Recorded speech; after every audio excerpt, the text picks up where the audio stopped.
지난 4월 달에 방영되었던 나의 해방일지라는 드라마가 있습니다. 보신 분들도 계시고 또 못 보신 분들도 계실 텐데요. 이 평범한 3남매 가족의 이 일상을 주제로 대부분의 회차가 아주 잔잔한 그런 이야기를 그렸습니다. 기존 드라마들하고는 결이 다르다는 평가를 많이 받았는데요. 궁금하면 한번 가서 보세요. 이 드라마에서는 우리 주변에서 잘 쓰이지 않는 단어가 하나 등장합니다. 오늘 말씀의 제목인데 그게 뭐죠? 추앙입니다. 추앙. 참 낯설죠. 대략 어떤 뜻인지는 알지만 정확하게는 어떤 뜻인지 모릅니다. 참 익숙하지 않은 단어입니다. 이 드라마에서는요, 이 막내딸인 미정과 외지인인 구씨 사이의 로맨스가 아주 독특하게 그려집니다. 이 둘 사이에 처음 추앙이라는 단어가 등장하는 장면을 제가 소개해 드리겠습니다. 이 막내딸인 미정이 이렇게 말합니다. 지쳤어요. 힘들어요. 어디서부터 어떻게 잘못된 건지 모르겠는데 그냥 지쳤어요. 모든 관계가 노동이에요.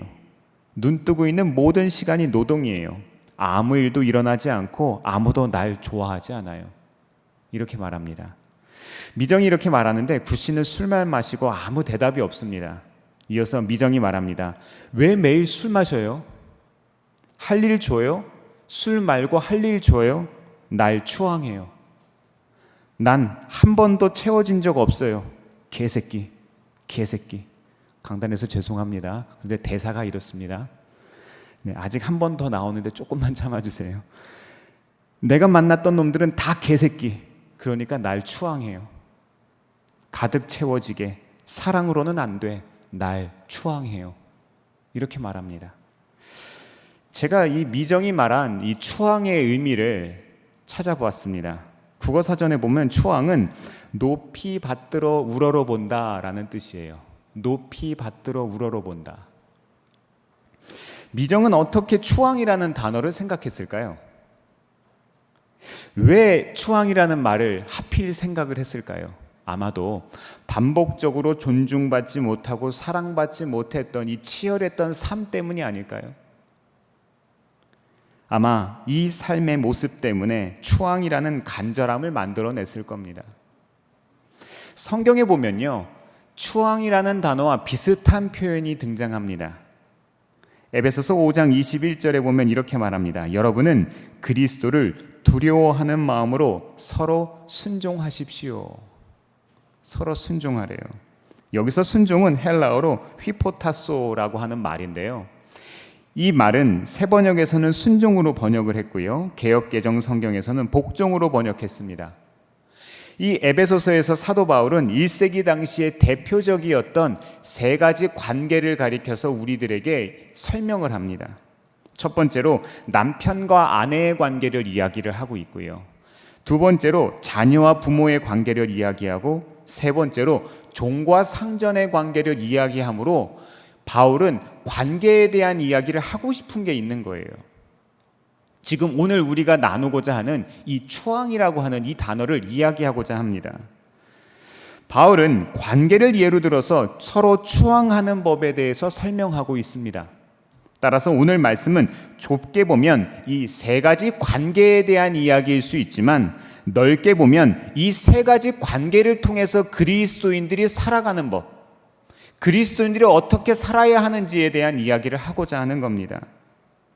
우리는 일상의 삶에서 수많은 사람들과 관계를 맺고 살아갑니다. 따라서 우리는 성경적인 관계 자체의 말씀에 귀를 기울여야 해요. 오늘은 이 세 가지 관계를 통해서 그리스도인들이 추구해야 될 서로 추앙함, 이 추앙함에 대한 이야기를 나누고자 합니다. 우리가 서로 추앙하려면 어떻게 해야 될까요? 어떻게 해야 될까요? 첫 번째로 예수님이 교회를 사랑하신 것처럼 서로를 추앙해야 합니다. 어떻게 해요? 예수님이 교회를 사랑하신 것처럼요. 바울은 먼저 아내들에게 남편들을 향한 순종을 말합니다. 주후 1세기의 소아시아에서는요, 사회 구조와 관습에 따른 이 아내의 역할이 아주 명확했습니다. 한 가정의 가장인 남편의 지배를 받는 대상 가운데 아내가 있었어요. 일부 상류층 아내들은 독립과 자유가 일부분 보장되기는 했지만 대부분 아주 제한적인 권리만 누릴 수 있었습니다. 오늘 본문을 읽다 보면 바울은 남편의 권위를 머리에 비유해서 자칫 우리가 생각하기에 남편이 아내에 비해서 우월하다는 생각을 할 수 있겠습니다만, 하지만 바울이 말한 권위는 사회 통념에 근거한 것이 아니라 오늘 뭐라고 이야기하고 있습니까? 교회의 머리이신 예수님의 권위를 말하고 있습니다. 이것은 사회 통념이 아니라 예수 그리스도의 권위에서 온 것입니다. 말씀을 한번 같이 읽어보겠습니다. 23절입니다. 시작. 그리스도께서 교회의 머리가 되신과 같이 남편은 아내의 머리가 됩니다. 바로 그리스도께서는 몸의 구주이십니다. 아멘. 32절 말씀 제가 한번 더 읽어드리겠습니다. 이 비밀은 큽니다. 나는 그리스도와 교회를 두고 이 말을 합니다. 어떤 거라는 거예요? 그리스도와 교회를 두고 머리를 이야기하고 있다는 거예요. 여기서 구주를 뜻하는 헬라어는요, 소테르라고 하는 말입니다. 이것은 신약 성서에서 24번이나 쓰였습니다. 그런데 이것은 예수님이나 하나님을 가리킬 때 쓰는 말이었지 사람을 가리킬 때 썼던 말이 아니었어요. 그렇기 때문에 여기서 말하는 머리, 구주 이런 말은요, 남편만을 뜻하는, 남편이 아내 위에 있는 그런 머리와도 같은 존재다라는 것을 이야기하는 것이 아니라 신랑이신 예수 그리스도께서 신부로서 교회가 순종하고 그 권위에 순종하는 것이 마땅하다라고 하는 이 교회의 권위의 체계에 대해서 이야기를 하는 것이 마땅합니다. 우리는 이 법칙을 이해하고 아내로, 남편으로 서로 순종할 뿐만 아니라 모든 이웃과도 서로를 추앙해야 합니다. 사랑하는 성도 여러분, 예수님께서 우리 교회를 사랑하시고 우리를 세워주셨습니다. 우리를 거룩하고 영광스러운 존재로 세워주셨어요. 따라서 이 단어의 의미를 단지 남편으로서의 권위에 우리가 집중하는 것이 아니라 머리의 역할과 머리됨이 주는 유익에 초점을 두는 것이 마땅합니다. 아울러 오늘 말씀에서 바울은 남편들에게 말합니다. 아내 사랑을 어떻게 하라고요? 자기 몸을 사랑하듯 하래요. 마치 그리스도께서 교회를 사랑하셔서 자기 몸을 주셨듯이 이렇게 사랑하라고 하는 겁니다. 이것은 레위기 19장 18절 말씀에 내 이웃 사랑하기를 내 몸과 같이 하라라는 말씀과 연장선에 있는 말씀이에요. 에베소서 5장 25절 말씀 한번 같이 읽어보겠습니다. 시작. 남편되니 여러분 아내를 사랑하기를 그리스도께서 교회를 사랑하셔서 교회를 위하여 자신을 내주신 같이 하십시오. 아멘. 요즘 많은 사람들은요, 결혼에 따르는 조건이 있다고 이야기합니다. 이런 조건, 이런 조건, 이런 조건이 있어야 결혼을 할 수 있다고 이야기를 해요. 결혼 생활을 유지하는 거에도 조건이 있다고 말합니다. 한 사회학자는 이런 이야기를 합니다. 최근에 결혼율도 떨어지고 출산율이 떨어지는 이유가 왜 그런가 하면은 사람들에게는요, 생존에 대한 욕구가 있다고 하는 거예요. 번식에 대한 욕구가 있는가 하면 생존에 대한 욕구도 있는데, 번식에 대한 욕구는 기본적인 것들이 어느 정도 충족되어야지만 이것들이 발휘되는데, 그것이 아니라 최근 사회에서는 기본적인 생존권마저 이 젊은 세대들이 위기를 갖고 있기 때문에 자녀들을 낳을 수 없고 결혼도 할 수 없다, 뭐 이런 이야기를 한 것을 본 적이 있습니다. 그래서 많은 젊은이가 결혼을 포기하고 살아갑니다. 하지만 바울은 이 사랑이 순종을 전제로 하지 않음을 분명하게 밝히고 있습니다. 어떤 조건이 아니라는 거예요. 여기에 나오는 이 사랑, 바울이 말하고 있는 이 사랑에 조건이 있다는 것이 아니라는 겁니다. 그리스도인의 사랑에는 조건이 없습니다. 왜인 줄 아십니까? 그리스도의 사랑, 예수님의 사랑에는 우리가 원수되었을 그때에도 우리를 사랑하셨던 그 아가페의 사랑이기 때문에 그렇습니다. 사랑하는 성도 여러분, 우리는 이 사랑을 닮아가야 합니다. 우리는 이 사랑을 행해야 합니다. 사랑하는 성도 여러분, 서로를 추앙하시기 바랍니다. 옆에 계신 분들 한번 보세요. 우리가 추앙해야 될 사람들이에요. 우리가 추앙해야 됩니다. 우리의 모든 삶의 영역에서 서로를 높이는 추앙이 회복되기를 바랍니다. 나보다 남을 낮게 여기고 그분을 주님처럼 여기는, 우리는 받은 추앙이 있기 때문에 추앙할 수 있습니다. 그리스도의 삶은 머리이신 예수님의 모습을 닮아야 합니다. 그분께서 끝까지 우리를 사랑하셨듯이 우리의 사랑도, 우리의 추앙도 조건 없는 것이 되기를 바랍니다.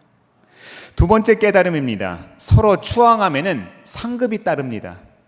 상이 있다는 거예요. 사도 바울은 자녀와 부모의 관계에서 서로를 향한 이 거룩한 의무, 그리고 거룩한 책임을 명령합니다. 가족이라는 울타리 안에서 서로 추앙함의 핵심은 에베소서 1장 6장 1절에 나오는 주 안에서, 그리고 5절에 나오는 그리스도께 하듯, 이것입니다. 에베소서 6장 1절부터 3절까지 말씀을 한번 같이 읽어보겠습니다. 시작. 자녀된 이 여러분, 주 안에서 여러분의 부모에게 순종하십시오. 이것이 옳은 일입니다.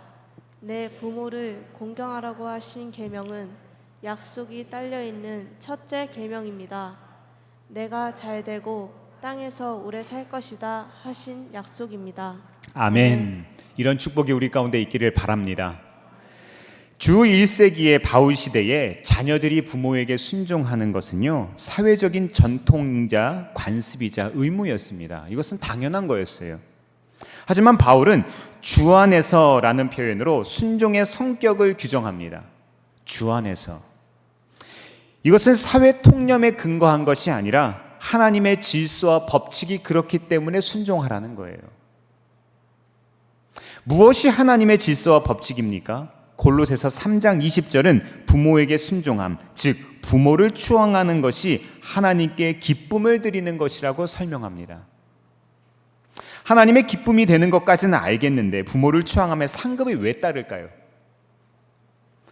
사실 번영과 장수에 대한 약속은요, 이스라엘 백성들에게 허락된 복이었습니다. 구약 성서의 많은 부분에 나오지요.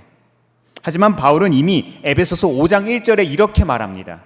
제가 읽어드리겠습니다.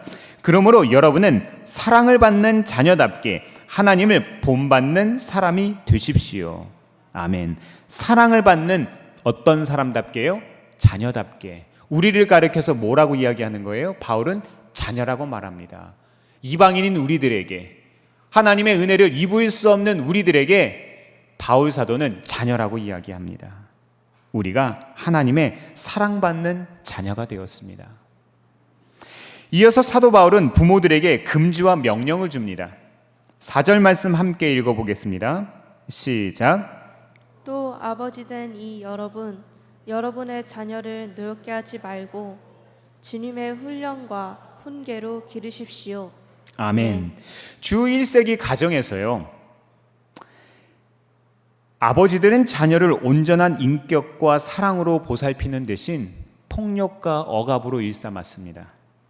심지어 아버지는요, 자녀의 생사여탈권까지 가졌습니다. 자녀를 마치 종 부리듯 노예를 부리듯 내 마음대로 할 수 있었던 거예요. 사도 바울은 우리에게 권면합니다. 그리스도인이라면 세상과 달라야 한다고 말입니다. 이런 불의한 세상에서 사도 바울은 부모들에게 하나님 아버지의 성품을 닮을 것을 권면하고 있습니다.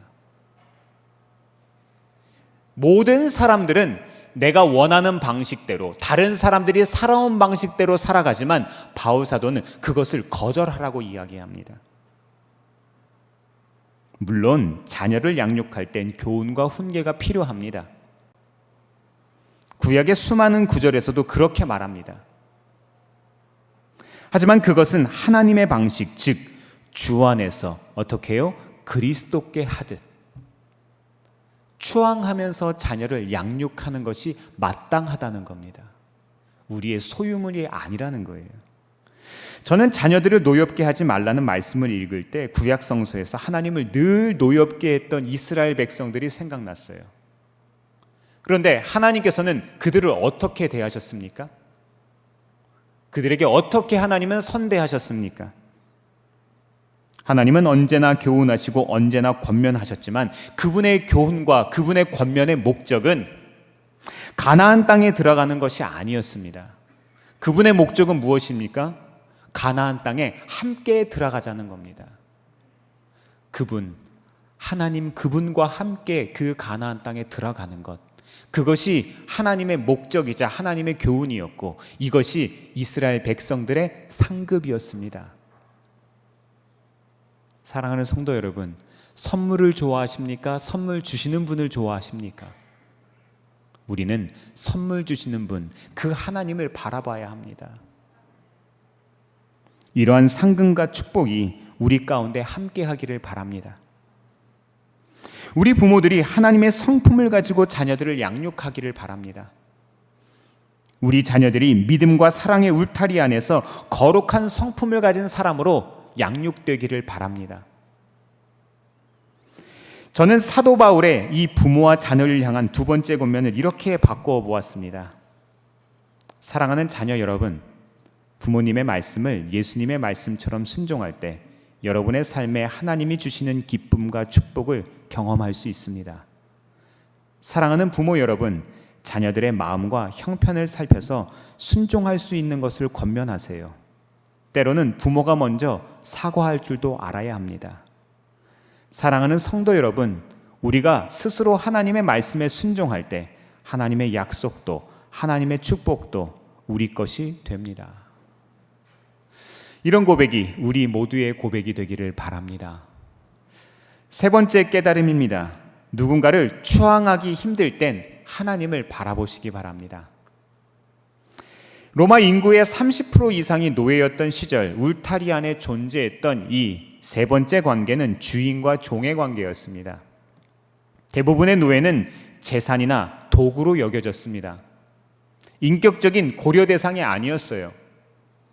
주인들의 관심은 오직 노예들을 어떻게 다스리고 어떻게 관리하느냐에 있었습니다. 이런 사회적인 상황에서 사도 바울은 사회적 신분으로서의 이 노예보다 근본적으로 그리스도의 종, 그리스도의 노예, 이 정체성에 바탕을 둔 새로운 정체성으로서의 우리 그리스도인들이 어떻게 살아갈 것인가에 대한 이야기를 하고 싶었습니다.